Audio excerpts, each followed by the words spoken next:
Good evening Visakha వాజీ news కి స్వాగతం. నా పేరు మీనా గుంతల. ముందుగా వాజీ హెడ్లైన్స్ చూద్దాం. అనకాపల్లి శంకరాభం కార్యక్రమంలోని టీడీపీ జాతీయ కార్యదర్శి లోకేష్ చేసిన వ్యాఖ్యలకు కౌంటర్ ఇచ్చిన మంత్రి. రిటర్న్ గిఫ్ట్ తీసుకోవాలంటూ ముద్దపప్పు కుండతో వ్యంగ్యంగా మాట్లాడిన అమర్.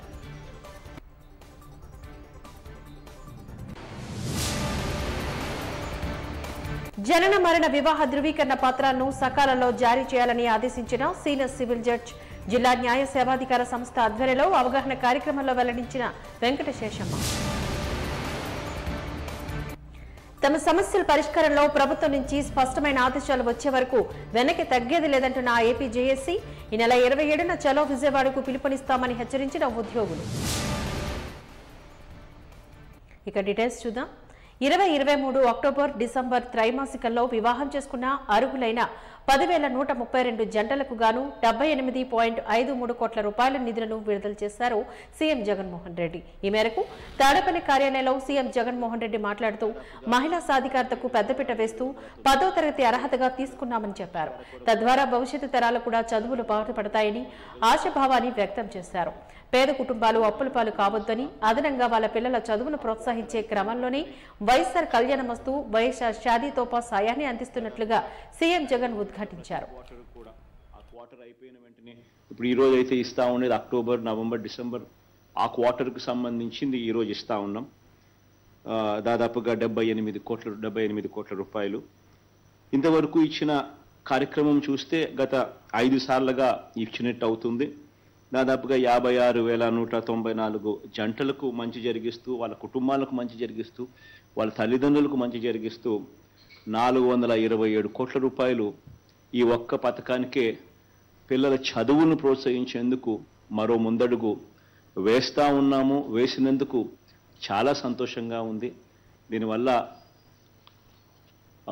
అందరికీ కూడా మంచి జరగాలని, మరీ ముఖ్యంగా ఈరోజు ఏకమవుతా ఉన్న ఈ క్వార్టర్లో ఏకమైన ఈ పిల్లలందరికీ కూడా, ఈ పిల్లలకు వాళ్ళ తల్లిదండ్రులకు ఇంకా మంచి జరగాలని వాళ్ళందరికీ ఆల్ ది బెస్ట్ కూడా తెలియజేస్తాను.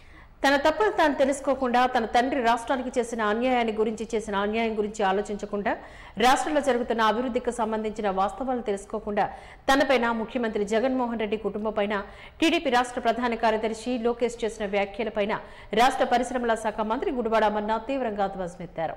సోమవారం అనకాపల్లిలో జరిగిన టీడీపీ శంకరాభం సభలోని లోకేష్ మంత్రి అమర్నాథ్ కు కోడిగుడ్డు గిఫ్ట్ గా ఇస్తున్నట్లు ప్రకటించిన విషయం తెలిసిందే. దీనిపైన తీవ్రంగా స్పందించిన మంత్రి అమర్నాథ్ లోకేష్ కు మట్టికుండలో ముద్దపప్పు వండి లోకేష్ కు రిటర్న్ గిఫ్ట్ ఇచ్చారు.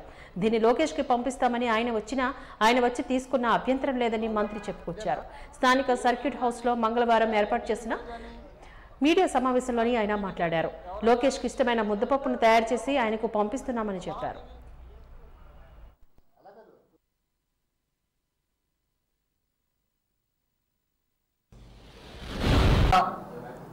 ఈ మొద్దుకి తెలుసో లేదో ఒకసారి తెలుసుకోమని చెప్పి తెలియజేస్తా ఉన్నా. చెప్తూ మాట్లాడుతూ స్థానిక మంత్రికి, అంటే నాకు ఒక బహుమతిని తీసుకొని వచ్చాను, ఒక గిఫ్ట్ని తీసుకొచ్చాను, అది మీ ద్వారా వారికి పంపిస్తున్నాను, నేనేదో రాష్ట్రం పరువు తీసేసినట్టు, రాష్ట్ర పరిశ్రమల శాఖ మంత్రిగా నేనేమి సాధించినట్టు, తాను చేసినటువంటి తాను ఎక్కువగా ఊహించుకొని నేను నిర్వర్తించినటువంటి శాఖనే తాను కూడా నిర్వర్తించాడు, తానేదో పెద్ద ఎత్తున ఏదో విప్లవాన్ని రాష్ట్రంలో తీసుకొచ్చినట్టుగా చెప్పుకునేటువంటి ప్రయత్నం చేశాడు. అటువంటి ముఖ్యమంత్రి జగన్మోహన్ రెడ్డి గారి గురించి నీకు నోటికి వచ్చింది మాట్లాడతావు. నువ్వు అనకాపల్లి పట్టణంలో కానీ, అనకాపల్లి గ్రామీణ ప్రాంతాల్లో కానీ జరిగినటువంటి అభివృద్ధిని కనీసం చూడలేక, కనీసం అనకాపల్లి పట్టణంలో సమావేశం పెడితే అక్కడ మేము తయారు చేసినటువంటి, బాగు చేసినటువంటి రోడ్లు కానీ,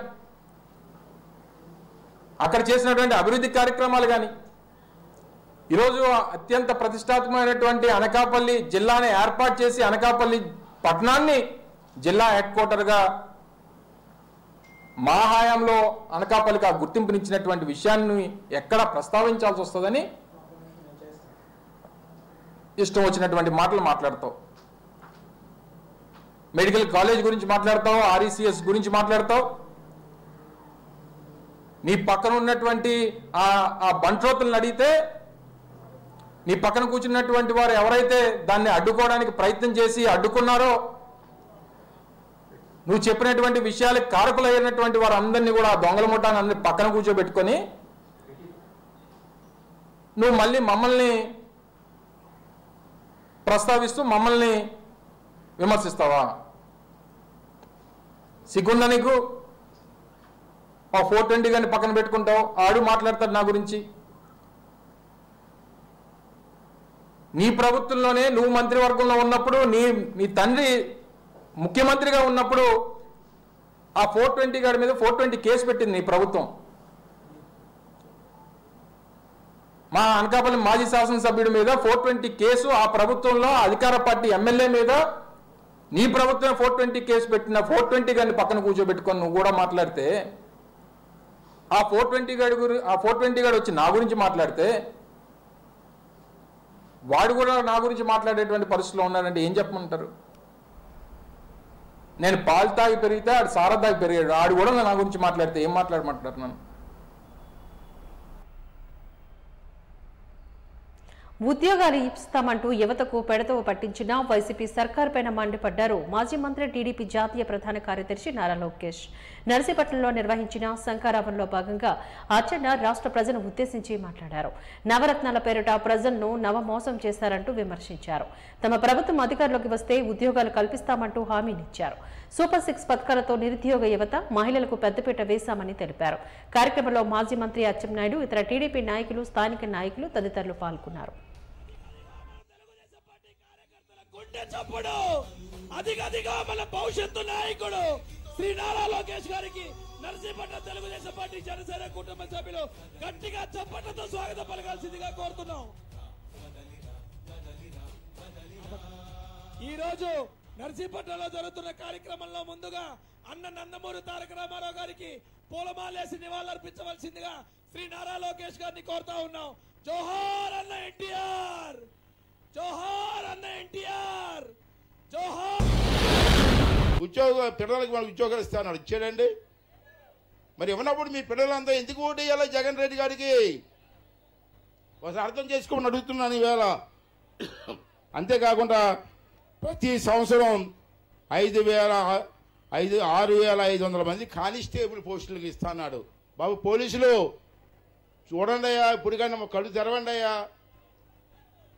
ఆ కేటిగాడికి దొంగోడికి సేవ చేస్తారయ్యా, ప్రజలకు సేవ చేయండి అయ్యా అని చెప్పి ఈ పోలీసులు కూడా నేను అడుగుతున్నాను అని చెప్పి సందర్భంలో మనం చేస్తాను. అమ్మా ముఖ్యంగా ఆడవాళ్ళు చెప్తానమ్మా, చంద్రబాబు ఎన్టీ రామారావు గారి టైంలో పెన్షన్ ఇచ్చాం. చంద్రబాబు నాయుడు గారు వచ్చి దాన్ని పెంచారు. రాజశేఖర్ గారు వచ్చి కూడా 250 రూపాయలు పెంచారు. చంద్రబాబు నాయుడు పెంచుకుంటూ 2,000 చేసి ఉత్తరాంధ్ర గర్జన అదిరిపోయింది. ఈ ఉత్తరాంధ్ర గర్జనకి ప్యాలెస్ పిల్లికి ఉచ్చబడతాం ఖాయం. పోరాటాల పౌరుషాల గడ్డ ఈ ఉత్తరాంధ్ర. బాబు గారి హయాంలో ఉత్తరాంధ్రని అద్భుతంగా అభివృద్ధి చేస్తే ఈ ముఖ్యమంత్రి అధికారంలోకి వచ్చిన తర్వాత పెద్ద ఎత్తున గంజాయి ఒకటే తీసుకొస్తాం జరిగింది. బాబు గారి హయాంలో పెద్ద ఎత్తున పరిశ్రమలు, IT కంపెనీలు తీసుకొస్తే ఈ జగన్ ముఖ్యమంత్రి అయిన తర్వాత అందరూ బా ఎంత బాగుందిరా అని అనుకున్నారు. 32,000 పాఠశాలల్లో పనులు ప్రారంభించి ఆపేసింది ప్రభుత్వం. ఈ జగన్ ఎంత మెంటలోడ్ అనే దానికి ఒక ఉదాహరణ ఇస్తా. మనం కట్టిన ప్రభుత్వ భవనాలకి, మనం కట్టిన పాఠశాలలకి రంగులేసి ఏదో పెద్ద పొడిచినట్టు పీకినట్టు ఈరోజు చిత్రీకరిస్తున్నారు. అంతెందుకు తల్లి, ఈరోజు మన విద్య మన పిల్లలకి దూరం చేశాడు ముఖ్యమంత్రి. ఏకంగా పాఠశాలలన్నీ మూసేసి అన్ని పాఠశాలలు ఒకే దగ్గర తీసుకొస్తాడంట. 117 జియో తీసుకొచ్చి ఉపాధ్యాయులు కనీసం ఈ రోజు పోస్టులు ఇచ్చే పరిస్థితులు ఈ ప్రభుత్వం లేదు. అంతెందుకు తల్లి, ఈ ప్రభుత్వం ఏర్పడిన తర్వాత స్కూల్ డ్రాప్ అవుట్ రేట్ అంటే మన బిడ్డలు ఎవరైతే పాఠశాలలో చదువుతున్నారో వాళ్ళు అనేక కారణాల వల్ల చదువు మానేసిన సంఖ్య దక్షిణ భారతదేశంలోనే ఆంధ్ర రాష్ట్రం 1వ స్థానంలో ఉంది. భారతదేశంలో అది 12.6 ఉండే ఆంధ్ర రాష్ట్రంలో అది 16.3 ఉంది. ఏకంగా గత సంవత్సరంలో 1,73,000 మంది విద్యార్థులు ప్రభుత్వ పాఠశాలలకు వెళ్లకుండా ఆగిపోయే పరిస్థితి ఆంధ్ర రాష్ట్రంలో మనందరం చూసాం. జనన మరణ మరియు వివాహ ధృవీకరణ పత్రాలను సకాలంలో జారీ చేయాలి అంటూ senior civil judge Venkata Seshamma అధికారులకు సూచించారు. Andhra Pradesh state legal services authority Amaravati ఆదేశాల మేరకు విశాఖపట్నం జిల్లా న్యాయ సేవాధికార సంస్థ ఆధ్వర్యంలోని జీవీఎంసీ 4వ జోన్ సూర్యబాగ్లో గల జనన మరణ మరియు వివాహ ధృవీకరణ పత్రాల జారీపైన జీవీఎంసీ అదనపు commissioner doctor V Sanjasirao, statistical officer PDV Prasadarao, panchayat officer MVS Srinivasarao, GVMC రిజిస్టర్లు సబ్ రిజిస్టర్లతో కలిసి శేషమ్మ అవగాహన సదస్సును నిర్వహించారు. ఈ సందర్భంగా ఆమె పాల్గొని మాట్లాడారు. ఏ సర్టిఫికేట్ ఎంత రుసుము చెల్లించాలి, ఎన్ని దినాల్లో అందించాలన్న దానిపైన ఆరా తీశారు. ముఖ్యంగా సిటిజన్ చార్ట్ ప్రకారం ఎవరికి ఎటువంటి నష్టం వాటిల్లకుండా జనన మరణ ధృవీకరణ పత్రాలు అందించాలని అన్నారు. ప్రతి ఒక్కరూ తమ విధులు తెలుసుకుని ప్రజలకు సర్వీసులు అందించాలని హితవు పలికారు. జనన మరణ ధృవీకరణ పత్రాలు అందించడంలో జాప్యం ఉన్నందున చాలా వరకు అవి లీగల్ అవుతున్నాయని, సాధ్యమైనంత వరకు వాటిని నిర్ణీత సమయానికే అందించాలని సూచించారు. అనంతరం జీవీఎంసీ అదనపు కమిషనర్ మాట్లాడుతూ జీవీఎంసీలో జనన మరణ ధృవీకరణ పత్రాలు జారీ చేయడం జరుగుతుందని, జీవీఎంసీలో 8 జోన్లలోని జోన్ల కమిషనర్లు ఏఎంఓహెచ్ల ద్వారా ధృవ జనన మరణ ధృవీకరణ పత్రాలు రిజిస్ట్రేషన్ చేసి అందించడం జరుగుతుందని తెలిపారు.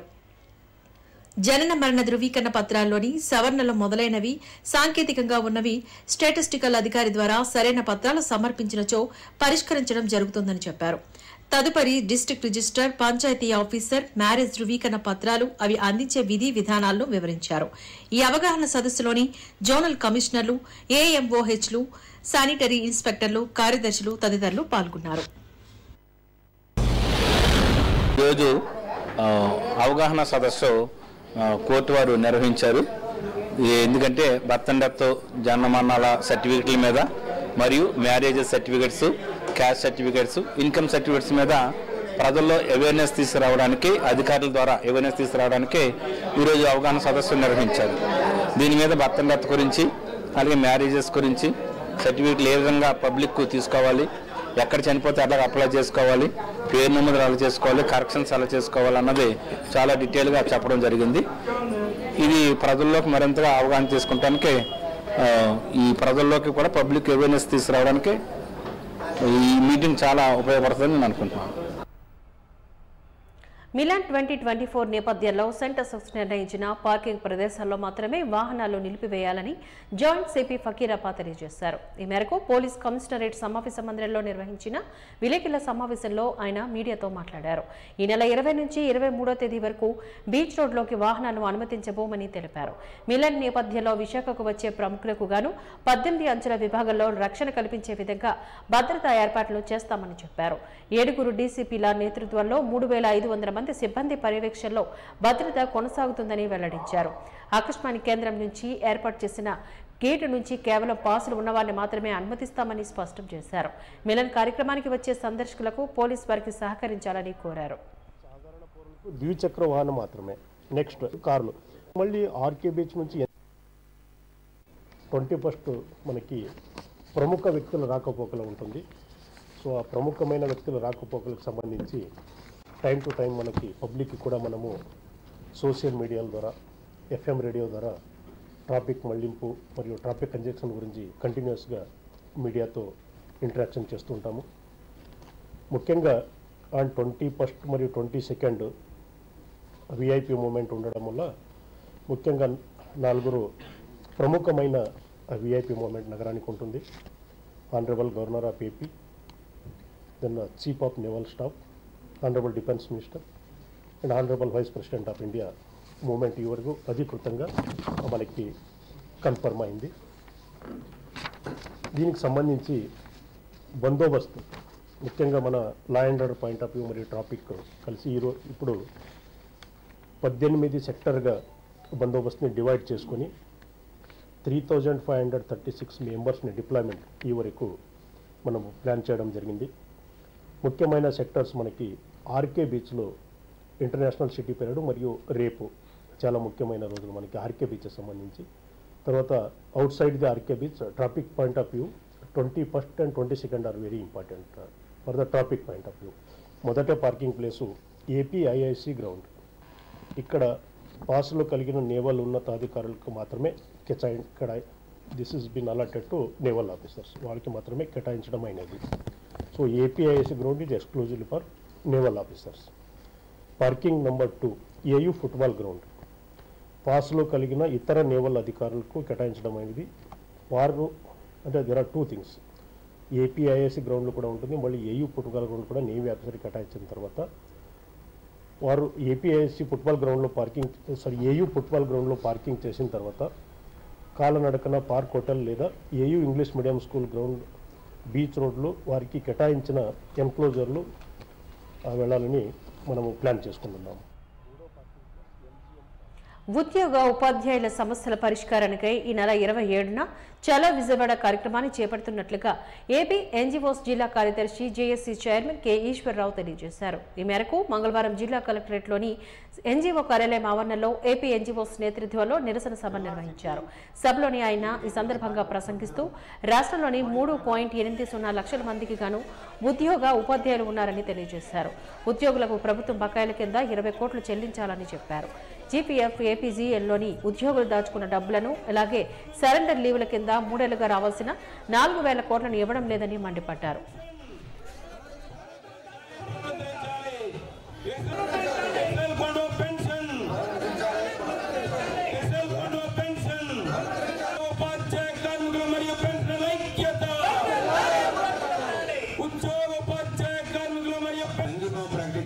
మన కార్యక్రమాన్ని ప్రారంభిస్తున్నాం.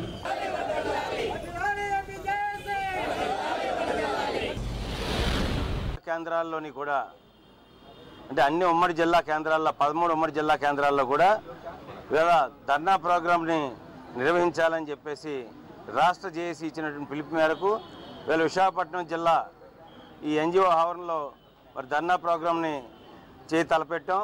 మరి ఈ రోజున ప్రభుత్వం మరి ఉద్యోగోపాధ్యాయ కార్మికులు మరియు పెన్షనర్ల డిమాండ్స్ సాల్వ్ చేయడానికి వెనకడుగు వేయడంతోనే ఈరోజు మరి రాష్ట్రంలో ఉన్నటువంటి 12 లక్షల ఉద్యోగోపాధ్యాయ కార్మికులు పెన్షనర్లు మరియు కాంట్రాక్ట్ ఎంప్లాయీస్ అవుట్సోర్సింగ్ ఎంప్లాయీస్ కూడా ఈ ఉద్యమంలోకి రావడం జరిగింది. మరి ప్రధానమైనటువంటి అంశం ఏంటంటే మాకు రావాల్సినటువంటి బకాయిలు దరిదాపుగా 2 సంవత్సరాల నుంచి ఈ ప్రభుత్వం ఉద్యోగ ఉపాధ్యాయ కార్మికులకు రావాల్సినటువంటి బకాయిలన్నింటినీ కూడా చెల్లించకుండా తాత్సారం చేస్తూ ఉంది. మరి దానికి ఉదాహరణగా మేము దాచుకున్నటువంటి జీపీఎఫ్లు కానివ్వండి, ఏపీజీఎల్ఐలు కానివ్వండి, దరిదాపుగా 1500 కోట్లు, జీపీఎఫ్లో 1000 కోట్లు, ఏపీజీఎల్ఐ 500 కోట్లు మేము దాచుకున్న సొమ్మును కూడా మాకు ఇవ్వడానికి మరి సంవత్సరాలు కాలం పడుతుంది. ఈ రోజు కూడా మరి విడుదల చేయలేనటువంటి పరిస్థితి ఉంది. అంతేకాకుండా మరి 11వ పిఆర్సీలో రావాల్సినటువంటి ఏరియర్స్ని వీటిని కూడా మరి మాకు ఈ రోజు వరకు కూడా అందజేయలేదు. 11వ పిఆర్సీలో మేము ఫిట్మెంట్ ద్వారా కానివ్వండి, హెచ్ఆర్ఏ ద్వారా కానివ్వండి ఈ ప్రభుత్వం మాకు నష్టం వాటిల్ల చేసినప్పటికీ కూడా మేము ఈ ప్రభుత్వానికి 4.5 సంవత్సరాల నుంచి మరి మా సహాయ సహకారాలు అందిస్తూ శాంతియుతంగానే రిప్రజెంటేషన్ల ద్వారా ఈ ప్రభుత్వానికి విన్నవించుకున్నప్పటికీ కూడా ఈరోజు కూడా ప్రభుత్వంలో స్పందన లేని కారణంగానే ఈవేళ మేము ఉద్యమబాట పట్టాం. మరి దరిదాపుగా మాకు రావాల్సినటువంటి 20,000 కోట్ల రూపాయలు మరి బకాయిల్ని వెంటనే చెల్లించాలని చెప్పేసి ఈ ప్రభుత్వాన్ని డిమాండ్ చేస్తున్నాం. మరి గతంలో ఎన్నడూ కాని రానటువంటి మరి సరెండర్ లీవ్లు ఈ రోజు పెట్టుకుంటే ఒక 2 రోజుల్లో మాకు పేమెంట్ అయ్యేది. ఈ రోజున 2021, 2022, 2023 నుంచి కూడా మాకు సరెండర్ లీవ్ బకాయిలు కూడా ఈవేళ చెల్లించలేని దుస్థితిలో ఈ ప్రభుత్వం ఉందంటే మరి మీరే ఆలోచించవలసిన పరిస్థితి ఉంది. అంతేకాకుండా ఈ ప్రభుత్వం వచ్చినప్పటి నుంచి మాకు ఎరియర్ రూపంలో 1 రూపాయి కూడా ఏ ఉద్యోగి కూడా మరి తీసుకోలేనటువంటి పరిస్థితి కూడా ఈవేళ ఎదురైంది. ఆ మొండి బకాయిలన్నీ కూడా వెంటనే ఈ ప్రభుత్వం చెల్లించాలి. మరి మన 12వ తారీఖున జరిగినటువంటి జాయింట్ స్టాఫ్ కౌన్సిల్ మీటింగ్లో కూడా మేము గట్టిగా డిమాండ్ చేసినప్పటికీ మార్చి నెలలో కొంత ఇస్తాం, జూన్ నెలాఖరికి మిగతా బకాయిలన్నీ కూడా క్లియర్ చేస్తామని చెప్పేసి మరి జాయింట్ స్టాఫ్ కౌన్సిల్లో గ్రూప్ ఆఫ్ మినిస్టర్స్ ఇచ్చినట్టు హామీని మేమైతే ఆశ్చర్యచకితులయ్యాం. ఎందుకంటే రాబోయేది ఎన్నికల కాలం. ఒక 10 రోజుల్లోనో 15 రోజుల్లోనో నోటిఫికేషన్ ఇచ్చేటువంటి పరిస్థితుల్లో వీళ్ళు ఇచ్చినటువంటి హామీలు నెరవేరకపోతే మేము ఎవరిని అడగాలి? ఎలక్షన్ కమిషన్ అడగాల, లేదంటే హామీ ఇచ్చినటువంటి ఈ గ్రూప్ ఆఫ్ మినిస్టర్ని అడగాల? మరి తోచని పరిస్థితుల్లోనే ఈవేళ ఉద్యమం పట్టాం. అంతేకాదు అయితే 4.5 ఏళ్ళు సుదీర్ఘమైనటువంటి మేము గడువు ఇచ్చిన తర్వాత మా ప్రయత్నాలు ఫలించకపోవడంతో ఈవేళ తప్పనిసరి పరిస్థితుల్లో జేఏసీ కార్యాచరణ ఉద్యమం నిర్మాణం చేసి అన్ని జిల్లాల్లో తాలూకాల్లో కూడా పెద్ద ఎత్తున ధర్నాలు ర్యాలీలు చేపడుతుంది. కాబట్టి దయచేసి ఎప్పటికైనా సరే ప్రభుత్వం మౌనం వీడి మాతో చర్చలు జరిపి ఖచ్చితంగా మేము అడగవలసిన న్యాయమైనటువంటి డిమాండ్లు, మేము దాచుకున్నటువంటి డబ్బులు కానీ మేము ఏదైనా న్యాయంగా అడుగుతున్నామో ఆ డిమాండ్లన్నింటినీ కూడా పరిష్కరించి బేషరతుగా పీఆర్సీలోని ఐఆర్ని ప్రకటించి మరి తక్షణం మా తాలూకా ఉద్యమాన్ని విరమింపజేయవలసిందిగా మీ ద్వారా ప్రభుత్వాన్ని కోరుతా ఉన్నాను. యుద్ధ నౌకల సమాహారం, ప్రపంచ నౌకాదళాల సమన్వయం మిలాన్ 2024 విశాఖ వేదికగా సోమవారం లాంఛనంగా ప్రారంభమైంది. ప్రతిష్టాత్మకంగా నౌకాదళ యుద్ధ విన్యాసాల ప్రదర్శన మిలాన్ 2024లో 58 దేశాలు పాల్గొంటున్నాయి. ఇప్పటికే చాలా దేశాలకు చెందిన నౌకాదళాలు, కోస్ట్ గార్డ్ బృందాలు, యుద్ధ నౌకలు, విమానాలు, హెలికాప్టర్లు, సబ్మెరైన్స్ విశాఖకు చేరుకున్నాయి. ఈ నెల 27వ తేదీ వరకు జరిగే మిలాన్ 2024లో భాగంగా తొలి రోజు మధ్యాహ్నం మ్యారిటైమ్ వార్ఫేర్ సెంటర్లో వివిధ దేశాల మధ్య ఫ్రీ సైల్ డిస్కషన్స్ కూడా జరిగాయి. హార్బర్ ఫేజ్ విన్యాసాలు నేడు అలరించాయి. సాగర్ తీరాన సమర శంఖం మువ్వెన్నెల రంగులతో ప్రస్ఫుటమైంది.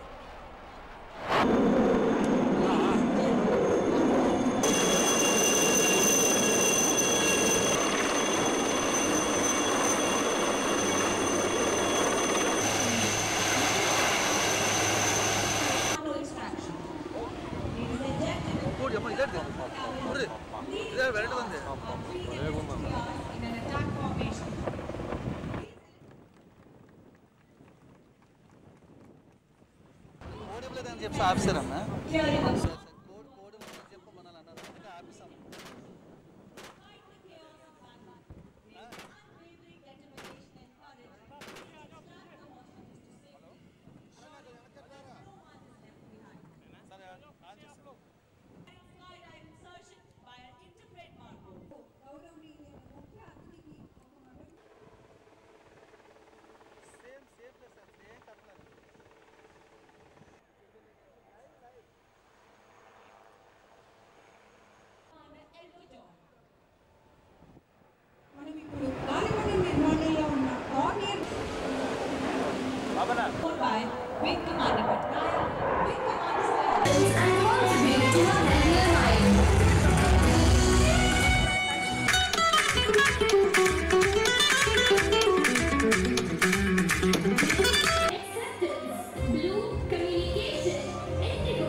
of 50 proud participating countries, symbolizing navies of the world united through oceans. मंच के सामने से गुजरता हुआ दल एनसीसी कैडेट्स का है. Of courage, skill and precision is the Indian Air Force contingent led by established 7వ సంవత్సరంలో ప్రారంభించబడి వెంకటేశ్వర స్వామి కరుణ కటాక్షాలతో ఏర్పడిన పాలక మండలి నిజాయితీతో నిబద్ధతతో పనిచేస్తూ భక్తులకు సుదర్శన భాగ్యాన్ని కల్పించాలని ఎమ్మెల్యే వాసుపల్లి గణేష్ కుమార్ కోరారు. అల్లుపురంలో శ్రీ శ్రీ బల్లిగిరి వెంకటేశ్వర స్వామి ఆలయ పాలక మండలి ప్రమాణ స్వీకార కార్యక్రమానికి ఆయన ముఖ్య అతిథిగా హాజరై సభ్యుల చేత ప్రమాణ స్వీకారాన్ని చేయించారు. అనంతరం ఆయన మీడియాతో మాట్లాడుతూ అధ్యక్షులుగా ఏర్పడిన బొడ్డెట్టి శ్రీధర్ ఎంతో అదృష్టవంతులని, స్థానిక వెంకటేశ్వర స్వామి ఆలయంలో సేవలను అందించే భాగ్యం కలిగిందని చెప్పారు. అనంతరం అధ్యక్షులు బొడ్డెట్టి శ్రీధర్ మాట్లాడుతూ ఎమ్మెల్యే వాసుపల్లి గణేష్ కుమార్ అన్నదండలతో భగవంతుని ఆశీర్వాదంతో వచ్చిన పదవికి న్యాయం చేస్తానని తెలియజేశారు. కార్యక్రమ ఆలయ సిబ్బంది, భక్తులు, వైసీపీ శ్రేణులు, పాలక మండలి సభ్యులు పాల్గొన్నారు.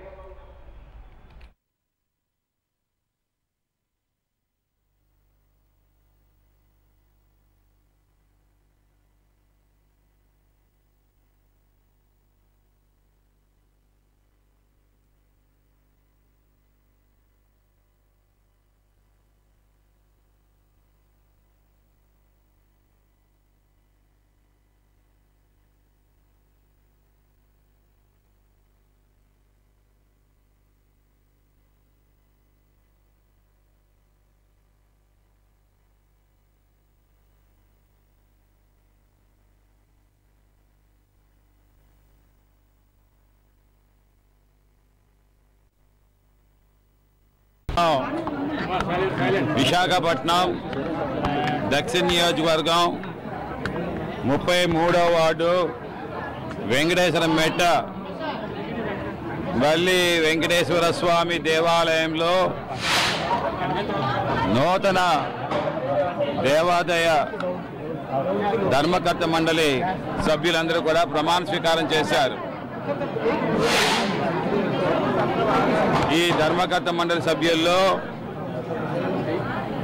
ముఖ్యంగా మా కార్పొరేటర్ గారు, మాజీ కార్పొరేటర్ గారు బచ్చిరపల్లి రాము గారు, అలాగే మా నాయకులు మూలే రామరెడ్డి గారు, మా నాయకులు రమేష్ గారు, అలాగే బుడ్డేడి ప్రసాద్ గారు, బోర శ్రీనివాసరెడ్డి గారు, ఇతర సీనియర్ నాయకులు ఎంతోమంది ఉన్నారు. పీతల వాసు గారు, ఫారెస్ట్ డిపార్ట్మెంట్ డైరెక్టర్ గారు, అధ్యక్షులు కోటి గారు, వీరందరి సమక్షంలో ఈ ప్రమాణ స్వీకారం ఎంతో వైభవంగా ఆ వెంకటేశ్వర స్వామి ఆలయంలో అదృష్టం ఉండాలండి ఎవరికైనా సరే. ఆ అదృష్టం ఈరోజు ఎవరు కలిగిందంటే మా బొడ్డేటి కిషోర్ గారికి కలిగింది. బొడ్డేటి కిషోర్ చాలా నిజాయితీ కలిగిన నాయకుడు. వైఎస్ఆర్సిపి అంటే అతనిలో ఉప్పొంగిన ప్రేమ, అసలైన సుసలైన నాయకుడు. అటువంటి నాయకుడికి వెంకటేశ్వర స్వామి ఆశీస్సులు ఈరోజు నిండుగా, ముఖ్యంగా ఇక్కడుండే మా స్థానిక నాయకులతో పాటు ఆ వెంకటేశ్వర స్వామి ఆశీర్వాదం కూడా అందరం నిజంగా చాలా ఆనందంగా ఉంది. భావిస్తున్నాను ఈ యొక్క పదవి వచ్చినందుకు. చాలా నిజాయితీగా నేను ఏంటంటే వెంకటేశ్వర స్వామి మీద ఒట్టే చెప్తున్నాను, చాలా నిజాయితీగా చేస్తానని. అలాగే నన్ను నమ్మి మన వాసుపల్లి గణేష్ కుమార్ గారు నాకు ఈ యొక్క పదవి ఇచ్చినందుకు ఆయనకి పేరు ఎక్కడ ఇది అవ్వకుండా ఆయన గౌరవాన్ని ఇంకా పెంచుతానని ఆశిస్తున్నానండి. ప్రత్యేక హోదా అమలు, విభజన హామీల అమలుపైన రాష్ట్ర ప్రభుత్వం దృష్టి సారించాలని ఏఐవైఎఫ్ నాయకులు రాంబాబు డిమాండ్ చేశారు. ఈ మేరకు అల్లిపురం సిపిఐ కార్యాలయంలోని విలేకరుల సమావేశాన్ని నిర్వహించి ఫ్లెక్సీలు ప్రదర్శిస్తూ తమ డిమాండ్లను వివరించారు. ఈ సందర్భంగా రాంబాబు మాట్లాడుతూ విశాఖ అభివృద్ధిలో కీలకమైన స్టీల్ ప్లాంట్ ప్రైవేటీకరణను ఆపడంలో రాష్ట్ర ప్రభుత్వం విఫలమైందని ఆరోపించారు. ప్రత్యేక హోదాలు, విభజన హామీల అమలుపైన ఇప్పటి వరకు వైసీపీ ప్రభుత్వం దృష్టికి సారించకపోవడం సిగ్గుచేటని ఆరోపించారు. ఎంపీలు అందించినప్పటికీ కూడా కేంద్రం దగ్గర తమ వాణ్ణి వినిపించడంతో రాష్ట్ర ప్రభుత్వం విఫలమైందని విమర్శించారు. ఎన్నికలు సమీపిస్తున్న ఈ సమయంలోనైనా కనీసం స్టీల్ ప్లాంట్ ప్రైవేటీకరణపైన అయినా కేంద్ర ప్రభుత్వం పైన ఒత్తిడి తీసుకురావాలని డిమాండ్ చేస్తున్నారు. లేని పక్షంలో విశాఖ జిల్లాలో ఉన్న నిరుద్యోగ యువతను ఏకతాటిపైకి తీసుకువచ్చి రానున్న ఎన్నికల్లో బుద్ధి చెప్తామని హెచ్చరించారు. కేంద్రంలో ఉన్న ప్రభుత్వం ఏదైనా 25 ఎంపీలతో మెల్ల వంచి ఆంధ్రప్రదేశ్ రావాల్సిన ప్రత్యేక హోదా, విభజన హామీలు సాధిస్తానని చెప్పి ఎన్నికల ప్రచారంలో చేసిన ఇప్పటి ముఖ్యమంత్రి గౌరవనీయులు జగన్మోహన్ రెడ్డి గారు ఈరోజు గెలిచి 5 సంవత్సరాలు పూర్తి అయ్యింది. కానీ విభజన హామీల పట్ల నూరు మెదపనే సరే విశాఖలో ఎంత అభివృద్ధి చెందినటువంటి విశాఖ అభివృద్ధి కారణమైన విశాఖ స్టీల్ ప్లాంట్ను కూడా ఈరోజు కేంద్ర ప్రభుత్వం కొంచెం ఆస్తులు కానీ స్టీల్ ప్లాంట్ ప్రైవేటీకరణ చేస్తున్నా కనీసం బీజేపీ ప్రభుత్వంపై నూరు మెదపని తీరుని మనం చూస్తూ ఉన్నాము. నేడు రేపు ముఖ్యమంత్రి గారు విశాఖ పర్యటనకు వస్తూ ఉన్నారు. ముఖ్యమంత్రి కానీ ఏఐవైఎఫ్గా ఒకటే ప్రశ్నిస్తూ ఉన్నాం. వెనుకబడిన ఉత్తరాంధ్ర సంబంధించి ఎంతో ఇబ్బందులకు గురవుతున్న కనీసం ఉత్తరాంధ్ర అభివృద్ధి కూడా లేదు. ఉత్తరాంధ్ర మాట్లాడితే పర్యటనకు వస్తున్నారు కానీ ఉత్తరాంధ్రకి ఏం చేస్తారో మీరు చెప్పాలని అడుగుతా ఉన్నాము. విశాఖ కేంద్రంగా స్టీల్ ప్లాంట్ కూడా ప్రైవేటీకరణ కొరకు ప్రైవేటీకరణ అడ్డాలని ఉవ్వెత్తిన కార్మికులు ఉద్యమిస్తూ ఉన్నారు. ప్రజా సంఘాలు, కమ్యూనిస్టు పార్టీలు ఉద్యమిస్తున్నా మీరు కనీసం నిమ్మకి నిరీతనట్టు వ్యవహరిస్తున్న మీ తీరు చూస్తే చాలా సిగ్గుగా ఉందని చేస్తూ ఉన్నాము. భీష్మ ఏకాదశిని పురస్కరించుకుని నగరంలోని అల్లిపురం శ్రీ వెంకటేశ్వర స్వామి ఆలయంలో ప్రత్యేక పూజలు నిర్వహిస్తున్నట్లుగా ఆలయ వైదిక వర్గం తెలియజేశారు. ఈ మేరకు ఆలయంలో నిర్వహించిన ప్రత్యేక పూజలు విశేష సంఖ్యలో భక్తులు పాల్గొని స్వామివారిని దర్శించుకున్నారు. ఈ సందర్భంగా ఆలయ అర్చకులు మీడియాతో మాట్లాడుతూ విష్ణు సహస్రనామం ఉద్భవించిన పవిత్రమైన రోజున భీష్మ ఏకాదశిని ప్రత్యేక పూజలు నిర్వహించడం ఓ ఆనవాయితీగా వస్తుందని తెలియజేశారు. ఈ రోజు స్వామివారి దర్శనం సకల పాపహరణం అంటూ వెల్లడించారు.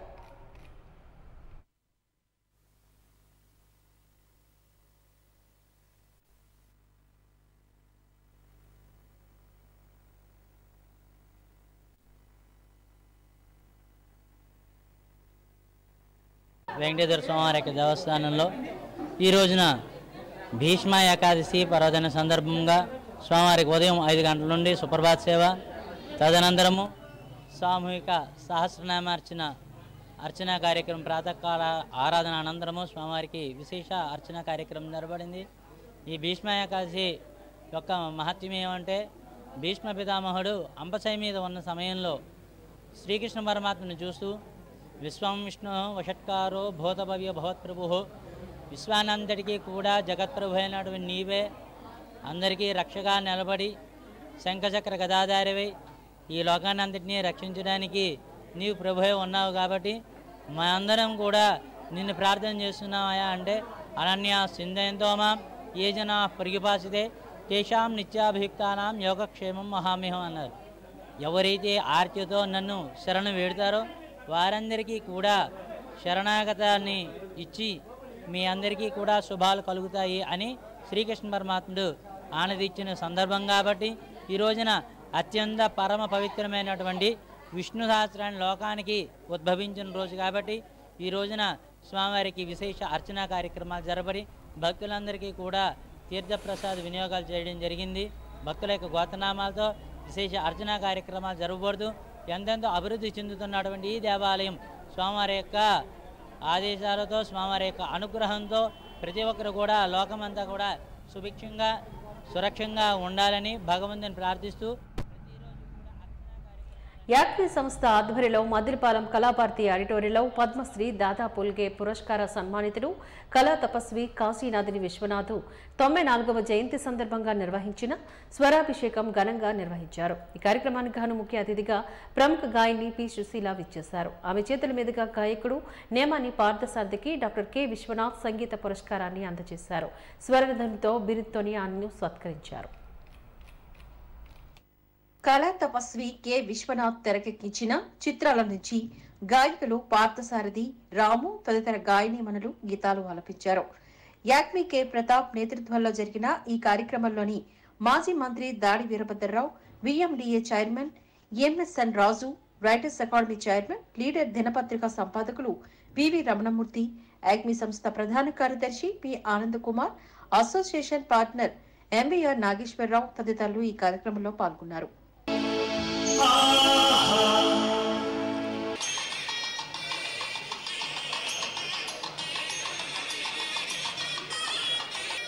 పార్థసారథి గారికి చిరు సత్కారం.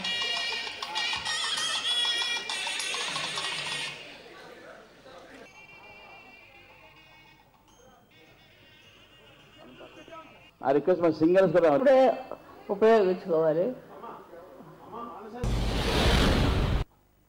యాక్మి ప్రతాప్ ఒక్కొక్కసారి నాకు అనిపిస్తుంది అతను పెద్ద మాయగాడు. పెద్ద వాళ్ళను ఏ రకంగా కలిపి ఈ వేదికకి ఆహ్వానించగలడం అని చూస్తే అద్భుతాలు చేసేటువంటి ఈవెంట్ మేనేజర్గా నాకు అనిపిస్తుంది. కిందటి ప్రోగ్రాంలోనే అమ్మ సుశీలమ్మ, ఉషా ఉత్తప్ వీళ్ళిద్దరిని ఒక వేదిక మీద కలపడం అనేది అది చాలా పెద్ద అద్భుతం. అమ్మ సారథ్యంలో ఈ కార్యక్రమం జరగడం అనేది ఈ యాక్మే సంస్థకు దొరికింది. లేటెస్ట్ ప్రముఖులందరూ పైకి వెళ్ళారు, మనం కూడా ఆ టైంకి వెళ్తాం. అలాంటిది కాకుండా ఎవరు ఏం మంచి చేసుకున్న సుశీలమ్మ గారిని పిలవండి అంటారు. ఇట్లాగా అన్ని చోట్ల పాపులర్ అయిపోతున్నాయి. ఏమో పాటలు వద్దు ఏమదో మాట్లాడండి. పాట అందరూ పాడుతున్నారు, నేను పాడిన పాటలు అందరూ పాడుతున్నారు. ఇంకా నేను పాడి ఏ ప్రయోజనం? అలాగే నా గొంతుకులాగే ఉంటుంది అందరు వీడు నేను పాడుతుంది.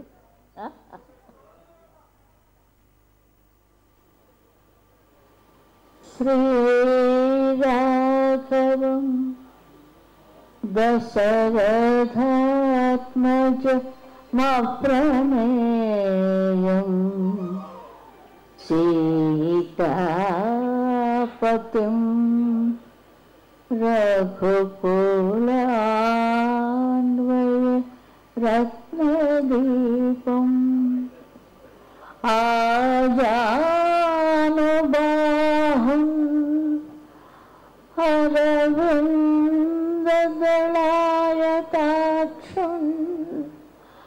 రామం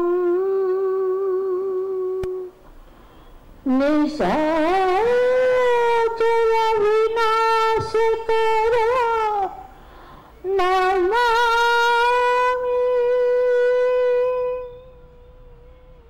వాజి న్యూస్ ముగించే ముందు ముఖ్యాంశాలు మరొకసారి చూద్దాం.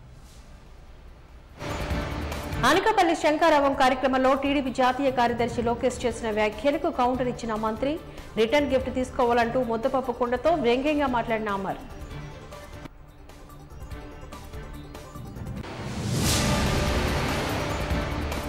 జనన మరణ వివాహ ధృవీకరణ పత్రాలను సకాలంలో జారీ చేయాలని ఆదేశించిన సీనియర్ సివిల్ జడ్జి.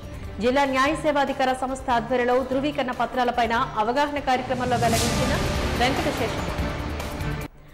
తమ సమస్యల పరిష్కారంలో ప్రభుత్వం నుంచి స్పష్టమైన ఆదేశాలు ఇచ్చే వరకు వెనక్కి తగ్గేది లేదంటున్న ఏపీ జేఏసీ. ఈ నెల 27న చలో విజయవాడకు పిలుపునిస్తామని హెచ్చరించిన ఉద్యోగులు. వాజీ న్యూస్ ఇంతటితో సమాప్తం. నమస్కారం.